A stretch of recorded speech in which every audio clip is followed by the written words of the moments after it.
Fala pessoal, tudo bom? Então hoje a gente vai estar falando um pouco sobre um assunto complexo, mas também, dependendo do conhecimento de cada um, pode ser um buraco, eu não conheço o que é isso, né? Então a ideia é trazer um pouco sobre o conceito, né, de primeiro, escalabilidade, o que é isso e aonde eu posso aplicar, e também exemplificar com uma ferramenta, um serviço que foi lançado não recentemente, mas tem uma repercussão recente em relação ao AWS, o Amazon Autoscaling, né? Então, essa é a ideia da nossa palestra hoje, juntar essa ideia de conceito com a prática e ver isso funcionando. Vamos lá. Segundo a Wikipedia e outras fontes que eu pesquisei, basicamente você pode estar escalando de várias formas para N recursos, né? Mas eu gostei dessa última definição que a própria Wikipedia frisa bem, ou estar preparado para crescer, né? Ou seja, você pode montar um mecanismo onde, de forma seja manual ou então até mesmo automática, você consiga escalar da forma que você desejar, da forma que você quiser, né? Optando por gastar muito e garantir a sua reputação de um serviço estar 100% no ar, garantindo assim SLA e tudo mais, ou então simplesmente também com limitações, né? Opa, eu escalo, mas até um ponto, depois eu paro. De forma bem sucinta, a gente consegue escalar de duas formas, de forma vertical e de forma horizontal, né? Primeiramente, de forma que bem reduzida nesse slide, a gente vai falar um pouco das duas mais para frente, inclusive dando exemplos.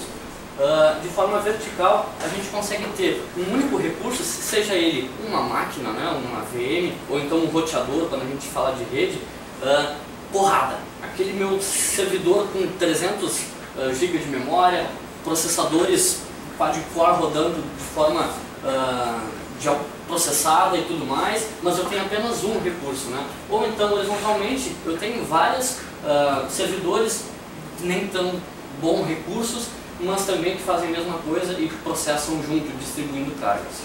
Basicamente essas duas. Existem outras, a gente não vai entrar no detalhe delas, até porque o nosso foco, junto com o Amazon Autoscale, é exatamente falar da segunda, escalar de forma horizontal.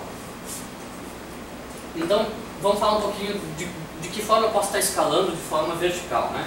Primeiramente, se eu tenho uma aplicação e eu consigo otimizar ela, ou então até mesmo na criação dela eu já prever, eu na verdade faço uma previsão de que aquilo vai ter um processamento muito árduo, eu consigo usar de boas práticas, né, de desenvolvimento de software e já prever que vai ter concorrência, que eu preciso executar de forma paralela muitos dos meus jobs, das minhas ações, e eu consigo de certa forma assim estar escalando verticalmente o meu recurso, no caso a minha aplicação, que dentro de um servidor pode precisar de pouco recurso, até mesmo na rede não vai ter um tráfego tão grande de informações, né? Uma outra forma de escalar, processamento, né? Eu vou lá, tenho um servidor que tem um dual core e eu vou lá e coloco, opa, quero fazer um upgrade do meu servidor para um quad core, tenho agora 4 núcleos lá rodando. Legal, eu estou escalando de forma vertical um único nó, né? Um único recurso que eu tenho, que no nosso caso aqui específico é um servidor. Também posso escalar de forma a aumentar, substituir o meu HD, que é um IDE, um SATA, para usar SSD, onde a performance vai ter um ganho significativo, né? Então dessa forma eu também consigo escalar. Memória, a mesma coisa, consigo estar adicionando, opa, estou consumindo memória 16 GB, opa, colocou uma nova funcionalidade de produção, de certa forma isso não deveria correr, mas preciso de o dobro agora para poder funcionar e atender os meus clientes, então uma demanda muito grande de mercado, né? Agora, falando um pouquinho mais de escalar de forma horizontal, a gente consegue fazer o quê? Adicionar mais nós. Eu tenho um único servidor que trabalha com recursos limitados, ao invés de eu otimizar, né, criar mais memória, colocar mais memória, colocar mais CPU, melhorar a minha interface de rede desse servidor, eu simplesmente duplico, né, ou multiplico esse meu nó para que ele junto consiga distribuir a carga entre esses nós e assim o processamento parece ser resolvido, né, de forma simples também. Uma outra abordagem que também é muito conhecida para escalar de forma horizontal e é mais simples e muitas vezes gera confusão, uma abordagem de banco de dados, por exemplo, master slave. Opa, mas peraí, tu continua com o único master, legal, mas eu posso escalar de forma toda e nova transação que eu tenho aqui, imputar dados no meu banco, eu gravo no master, nas leituras eu configuro a minha aplicação para usar o slave. De certa forma, eu estou duplicando o meu nó e fazendo com que isso tenha um processamento distribuído, né? Ativo-ativo também. Opa, aqui sim, aqui eu posso ter vários servidores, um ou mais, trabalhando de forma ativa, distribuindo cargas realmente, né, através de um balanceador de carga para esses meus servidores, ou então redes, né? Filas, né, é uma outra forma também de escalar. No momento que você tem um gargalo, que é o processamento de alguma coisa, você pode, na verdade, estar criando um gerenciador dessa fila e estar escalando essa tua fila, seja através de nós, ou até mesmo otimização, né, da tua aplicação, e fazer com que isso escale através de uma fila. Agora aqui falando um pouco do porquê disso, né? O porquê que eu preciso escalar de forma horizontal e aonde é que são os impactos principalmente disso. Primeiro, eu garanto com isso redundância, através, por exemplo, de um failover legal, de um ativo-ativo, ou então ter mais servidores. Se um servidor vem a cair, ou simplesmente, ninguém está livre disso, quem trabalha com infra sabe bem disso, de um servidor simplesmente parar, não parou de responder, você não consegue mais logar nele, você tem um outro nó responsável por estar processando, você tem mesmo a habilidade de identificar que aquele nó caiu e criar outros, multiplicar da forma que você bem achar. Com isso eu garanto o quê? Alta disponibilidade, eu consigo eliminar pontos únicos de falha, porque eu não tenho um único servidor que faz alguma coisa assim, ou então apenas um único switch, algum dispositivo de rede que tem que passar tudo por ali, não, eu tenho redundância. Com isso eu consigo escalar da forma que eu achar melhor. Réplica de dados também é uma outra forma, né, de eliminar o ponto único de falha, através de balanceamento de carga. Conforme a gente já falou, a gente consegue distribuir e criar, na verdade, um algoritmo, né, de forma a otimizar a utilização desses recursos, desses nós. O monitoramento é o essencial para que tudo isso funcione de forma correta e de forma a que você tenha atividade a serem relacionadas e não simplesmente reação, né? Opa, meu servidor caiu, identifiquei que caiu, então eu vou ter que fazer alguma coisa. Através do monitoramento você consegue automatizar isso, do tipo, opa, meu servidor está com load acima de 85, legal, então o próprio monitoramento já diz, vai lá e cria mais um nó, ou coloca mais alguma coisa no ar para o meu serviço continuar tendo uma performance boa, né? É uma questão chave junto à escalabilidade. Agora aqui entrando um pouquinho já na parte prática, né? Onde a gente vai estar falando um pouquinho aí sobre esse serviço da Amazon, que é o Vault Scaling, onde a gente consegue estar escalando de forma horizontal, que é replicação, adição de mais nossas. Exatamente esse é o termo que a própria Amazon, né, usa, para onde você tem um servidor, você consegue atrelar um serviço a ele através de, por exemplo, um balanceador de carga, o LB, lá no Load Balancer, e você consegue dessa forma dizer, se eu chamar o meu serviço, quem vai responder é o servidor, mas se eu colocar 10 servidores a mais, ele vai estar roteando para um desses 10 servidores, e dessa forma eu distribuo carga, faço com que os meus servidores não engargalem e não supercarreguem, seja de memória, CPU ou qualquer outro recurso que a gente possa ter uma métrica, né? Então, basicamente, as formas, né, que estudando um pouco lá a API principalmente e a documentação da Amazon, que é muito rica em relação a essas informações, você consegue montar a sua estratégia.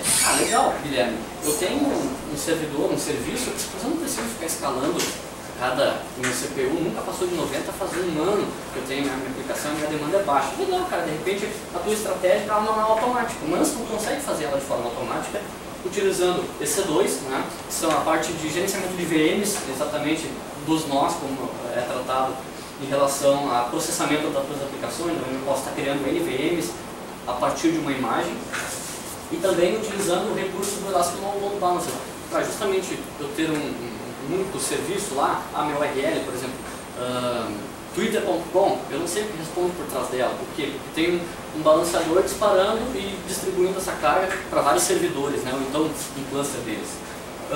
Mas legal. Eu tenho uma dinâmica que eu sei que exatamente às 8 horas da manhã até às 6 horas da tarde é o meu período crítico de utilização da minha aplicação, né? Então legal, eu posso lá esquedular, eu posso lá criar um jobzinho que me diga assim, às 8 horas da manhã tu vai lá e escala de forma a ter mais 2 VMs respondendo esse meu serviço, porque eu sei que 8 e 5 o bicho já pega. Mas também às 6 horas da tarde eu vou lá e removo essas duas, deixo apenas uma trabalhando, porque assim eu economizo, assim de certa forma eu não desperdiço o recurso, né? De forma manual também. Uma vez que eu consigo, através do Elastic do Autoscale criar uma política de como eu devo aumentar o número de VMs e como eu devo remover, é simplesmente eu fazer chamadas API e eu consigo de forma manual estar escalando ou diminuindo os meus nós. Né? Principais benefícios com isso, eu já comentei um deles, o custo, né? Isso reduz drasticamente talvez o bolso de quem vai pagar no final do mês a manutenção de uma infra, seja na Amazon ou em qualquer outro local. E também experiência com o usuário. Por quê? Eu estou garantindo que o meu usuário, no máximo, cara, ele vai dar um refresh na página, a página vai demorar um segundo a mais do que ela demorava para carregar e vai cair em outro servidor, porque aquele que ele estava caiu.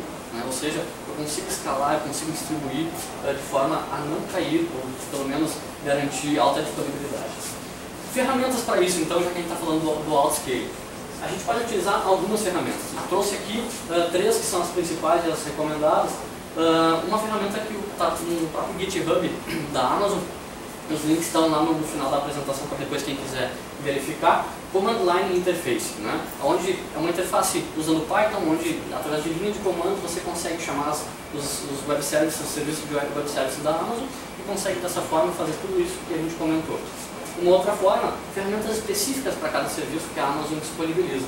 E esse Autoscaling Command Line Tools, temos também o EC2 Command Line Tools, CloudWatch, que é uma outra coisa que a gente vai falar sobre justamente o monitoramento, né, das minhas VMs ou de qualquer recurso que eu tenha na Amazon.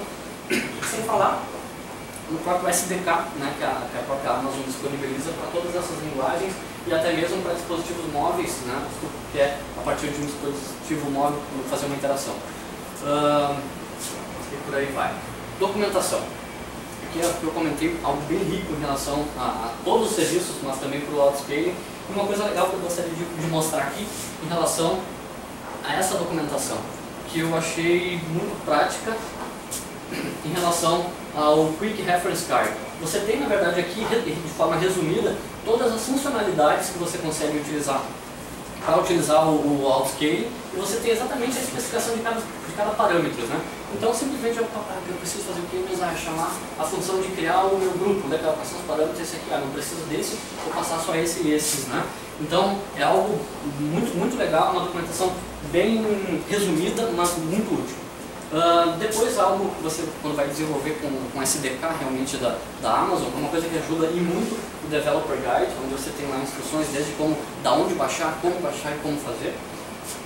Instalação do Command Line Tools, porque eu coloquei esse cara aqui, porque a gente vai estar utilizando ele. Aqui o nosso tempo é um pouco curto, então talvez usar SDK ou qualquer outra coisa iria demorar muito. E através do Command Line Tools, eu simplesmente baixo uma ferramenta, seto variáveis de ambiente e simplesmente interajo com o serviço da Amazon.